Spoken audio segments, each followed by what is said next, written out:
मैं हूं पूनम। मसाला किचन में आपका बहुत बहुत स्वागत है। सर्दियों में हम सभी को पराठे खाना तो बहुत पसंद है। हर घर में पराठे तो बनते ही हैं। एक और बात, पराठों के साथ अक्सर हमें चाहिए होता है अचार, पापड़ या फिर रायता या फिर चटनियाँ। तो ये मौसम में हम लहसुन टमाटर की एक चटनी भी बनाएंगे और एक बथुए का रायता भी बनाएंगे, जो कि इस सीजन में हमें जरूर खाना चाहिए। तो चलिए शुरू करते हैं। पहले बथुए का रायता बनाएंगे। आज का जो रायता बनेगा वो है बथुए का रायता। एक तो ये सीजनल होता है, बहुत टेस्टी बनता है और गर्म भी होता है। तो बथुए के पत्ते इस तरीके से होते हैं। आपने देखे ये पत्ते, आप इसे अच्छे से वॉश कर लीजिए। वॉश करने के बाद इसे बॉईल कर लीजिए उबलते पानी में 2-3 मिनट के लिए। उसके बाद ठंडा करके बिना पानी के इसका पेस्ट बना लीजिए मिक्सी में। आधा केजी दही है जिसे बिना पानी के ही मैंने फेंट लिया है और इसके अंदर मैं डाल रही हूँ ये बथुए का पेस्ट। इसमें स्वाद अनुसार नमक डाला है, काला नमक जरूर डालें और 1 चम्मच डाल दिया है मैंने इसमें पिसी हुई चीनी, क्योंकि इसमें चीनी डालने से ना इसका स्वाद बहुत ही बढ़िया आता है। चॉइस आपकी है, आप नहीं भी डालें। इस समय मैंने डाल दिया 1 टीस्पून जीरा पाउडर, 1/2 टीस्पून कुटी हुई काली मिर्चें। इसे मिक्स करने के बाद मुझे ऐसा रियलाइज हुआ कि बथुआ ज्यादा है लेकिन दही कम है, तो थोड़ा सा दही फेंटा हुआ मैंने और डाल दिया है। अब मैं बना रही हूँ इसके लिए तड़का। यहाँ 1 टेबलस्पून ऑयल लिया है। इसमें राई, जीरा आधा चम्मच, हींग 1/4 टीस्पून, 2 हरी मिर्च बारीक कटी हुई, कुछ करी लीव्स जो कि सूखी हुई। यहाँ मैंने बथुए के रायते में थोड़ी बूंदी भी डाल दी है, वैसे कई लोग नहीं भी डालते हैं। तड़के में थोड़ा सा लाल मिर्च डालकर मैंने इसके ऊपर डाल दिया है। एक और बात, इसका टेस्ट और भी ज्यादा अच्छा आए तो इसके लिए इसको ना मिट्टी के दिए का तड़का भी देना जरूरी होता है। गर्म जैसे ही हो जाए काफी तो इसके अंदर डाल के ढक दीजिए, तो ये मिट्टी की जो सौंधी सौंधी खुशबू होती है ना, इस रायते का टेस्ट कई गुना ज्यादा बढ़ा देती है। तो इस तरीके से अगर आपने बथुए का रायता बनाया, इसका स्वाद कई गुना ज्यादा बढ़ जाएगा जब अगर आपने दिए का भी उसमें तड़का दे दिया। अब रायता तो बनकर तैयार हो गया। अब हम बनाएंगे टमाटर की चटनी। इसके लिए मैंने 4-5 टमाटर ले लिए हैं जिसे हाफ कट कर लिया है। कढ़ाई में थोड़ा सा ऑयल डालकर, जीरा हींग डालकर आधे टमाटर को डाल दिया है और हाँ 10-12 कलियां मैंने लहसुन डाल दी। अगर आप लहसुन खाते हो तो जरूर डालें, नहीं खाते हैं तो ना डालें। और ऊपर से नमक डालकर मैंने इसे कवर कर दिया है, जिससे क्या होगा ना, टमाटर की स्किन बहुत जल्दी सॉफ्ट हो जाएगी, उसे हम निकाल सकते हैं। 2-4 मिनट में ही आप देखेंगे टमाटर की स्किन सॉफ्ट हो गई। इन स्किन को निकाल देते हैं। टमाटर की स्किन हटा दी है। अब मैं इस टमाटर जो थोड़े सॉफ्ट हो गए उसे पाव भाजी मैशर से मैं इस तरीके से थोड़ा मैश कर रही हूँ। हरी मिर्चें बारीक काटी हैं और प्याज बारीक काटा है।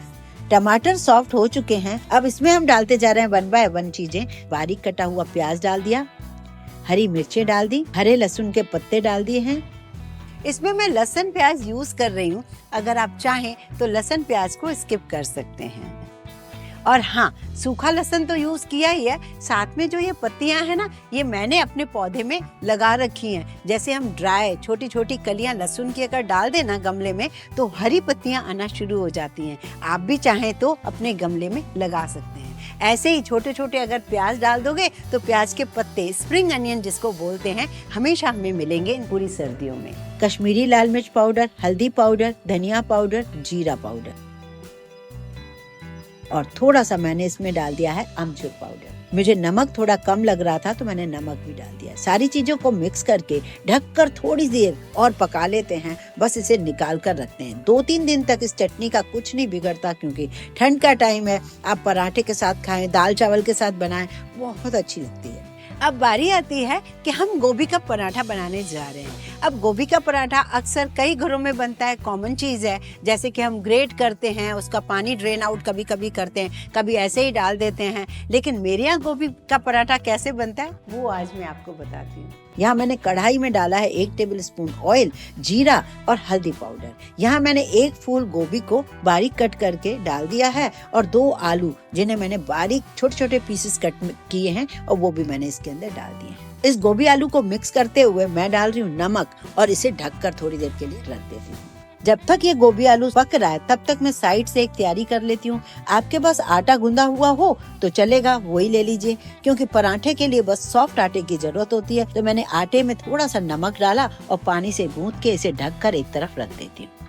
अब देखते हैं गोभी को। गोभी में मैंने डाल दिए 2 टमाटर बारीक कटे हुए, थोड़ा सा अदरक ग्रेट किया हुआ, हरी मिर्चें बारीक कटी हुई और कुछ बेसिक मसाले जैसे नमक, धनिया, अमचूर पाउडर, बस यही जीरा पाउडर, बस इतने ही डालने हैं। और इसे स्लो गैस पर फिर से हम पका लेते हैं। जब गोभी ऑलमोस्ट तैयार हो जाए, सॉफ्ट हो जाए, तब इसमें डाल दीजिए थोड़ी सी कसूरी मेथी और बारीक कटा हुआ हरा धनिया।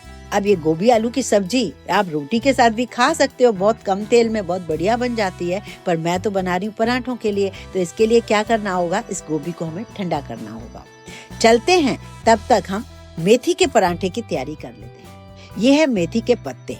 अब मेथी के पत्ते के जो हम पराठे बनाते हैं अक्सर, तो उसके लिए आज मैं कुछ जो चेंज करने वाली हूँ वो बहुत ही अलग होगा। तो चलते हैं, पहले शुरू करते हैं। और यहाँ लिया मैंने गेहूं का आटा, जैसे करीब करीब मैंने 2 कप गेहूं का आटा ले लिया है। इसमें आधा कप डाल रही हूँ बेसन, बहुत थोड़ा सा हल्दी पाउडर, नमक स्वाद अनुसार, अजवाइन 1 छोटा चम्मच अजवाइन ले लीजिए, इसे हाथों से क्रश करके डाल दीजिए। 1 टेबल स्पून मैंने ऑयल डाल दिया है। कुछ करी लीव्स को मैंने ड्राई किया है, इसका स्वाद बहुत ही बढ़िया आएगा। अब यहाँ डाल दिया है मैंने मेथी। अब पहले मेथी डालिए, तो मेथी के साथ पहले मिक्स करेंगे, पहले पानी यूज नहीं करेंगे, नहीं तो ये गीला हो जाएगा आटा ज्यादा। अब इसे पानी के साथ आप गूंथते हुए सॉफ्ट, नॉर्मल सॉफ्ट मतलब गूंथ के आप एक तरफ रख दीजिए। ये तैयारियां अगर हमारी होंगी ना, तो एक एक पराठा बहुत ही बढ़िया बन जाएगा, मतलब जैसा भी हम बनाना चाहें। सुबह के टाइम हमारे पास टाइम कम होता है, तो इस तरीके से तैयारी आप पहले ही कर लीजिए। अब बारी आती है कि नॉर्मल हम लोग जब कचौड़ी वगैरह खाते हैं तो हमें बेहद पसंद आती है, लेकिन कचौड़ी टाइप का एक बेसन का मसाला बनाने जा रहे हैं, जिससे बहुत ज्यादा टेस्टी पराठा बनकर तैयार हो जाएगा। यहाँ मैंने एक पैन लिया है, जिसमें 1 टेबल स्पून के आसपास ऑयल डाला है। 1 छोटा चम्मच सूखा साबुत धनिया, 1 छोटा चम्मच डाल दिया है मैंने जीरा और 1 चम्मच डाल दिया मैंने सौंफ। यहाँ मैंने सौंफ का पाउडर भी डाला है, धनिया पाउडर, हल्दी पाउडर, लाल मिर्चों का पाउडर, कश्मीरी लाल मिर्च पाउडर, अमचूर पाउडर, हींग पाउडर। ये सारी चीजें डालने के बाद यहाँ पर कुछ करी लीव्स भी डाल दी है। सारी चीजों को हम भून लेंगे। कभी कभी मन करता है ना कुछ अलग खाने का, जैसे आपको बहुत ही पसंद आएगा ये पराठा। स्लो गैस कर दीजिए। अब इसमें डाल दीजिए करीब करीब आधा कप बेसन और स्लो गैस पर इस बेसन को मसालों के साथ भूनते रहिए जब तक कि बेसन से अच्छी खुशबू ना आ जाए। बस याद रहे बेसन के ना गुठले नहीं होने चाहिए। बस जब बेसन अच्छे से भुन जाए तब आप पानी के छींटे मार दीजिए और इसे थोड़ा सा और पका लीजिए। बस लग रही है ना जैसे कचौड़ी की फीलिंग, वैसा। अब इसे निकाल कर एक तरफ रख देते हैं। चलते हैं पराठे बनाने। यहाँ आटा लेते हैं, जो हमारा आटे ने रेस्ट ले ली है उस आटे को ले लेते हैं। और ये कचौड़ी की जो फिलिंग थी जो बेसन वाली, वो भी बहुत अच्छे से ठंडी हो चुकी है।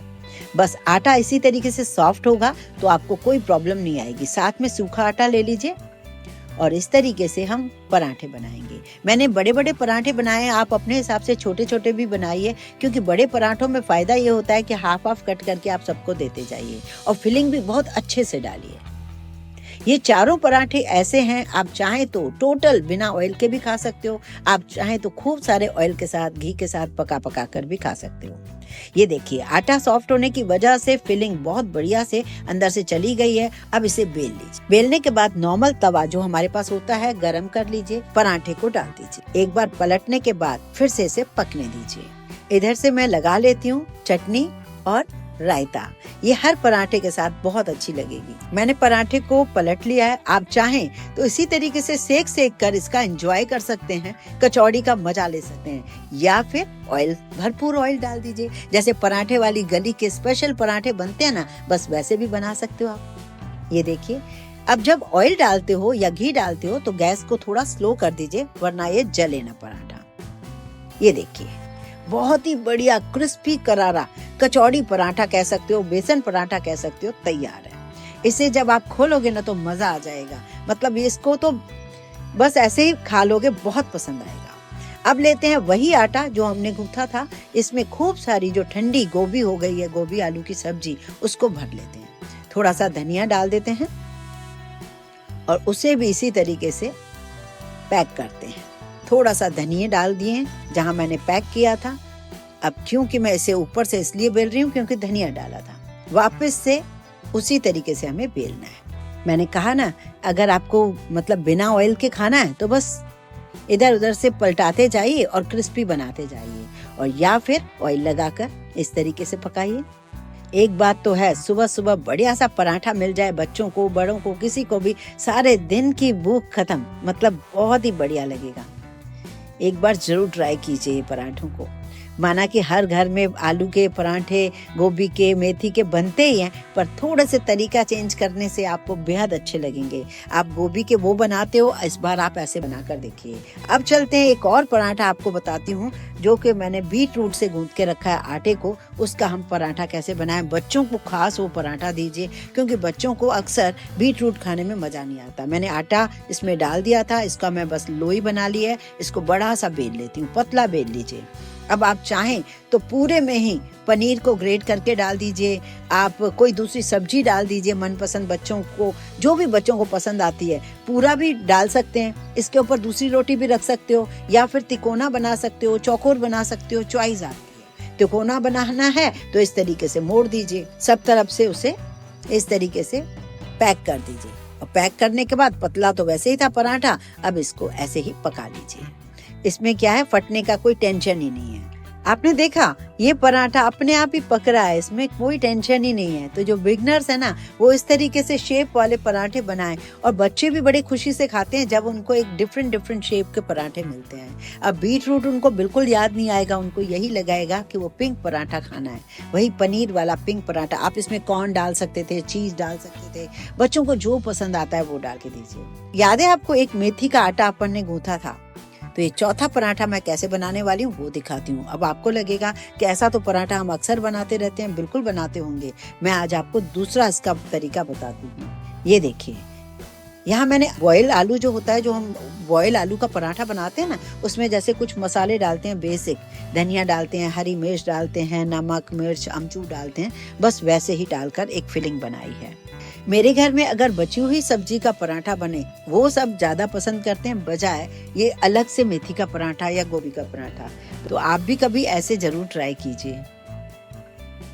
और अब इसका पराठा बनाइए। ये पराठा बहुत डिफरेंट लगेगा। इस पराठे के लिए तो आप क्या कीजिए, जैसे कोई मेहमान आ रहा है तो आप ना इसको अधकच्चा बना के रखिए, या फिर बच्चों को टिफिन में देना है तो रात को भी आप अधकच्चा बना के रख सकते हो इस पराठे को। और सुबह कैसे मैं बता रही हूँ आपको, ऐसे बनाओगे तो बच्चे 100% खाएंगे। अपने घर जो पिज्जा होता है ना, उसको भी भूल जाएंगे, क्योंकि पिज्जा से ज्यादा अच्छा उनको ये पराठा अच्छा लगेगा।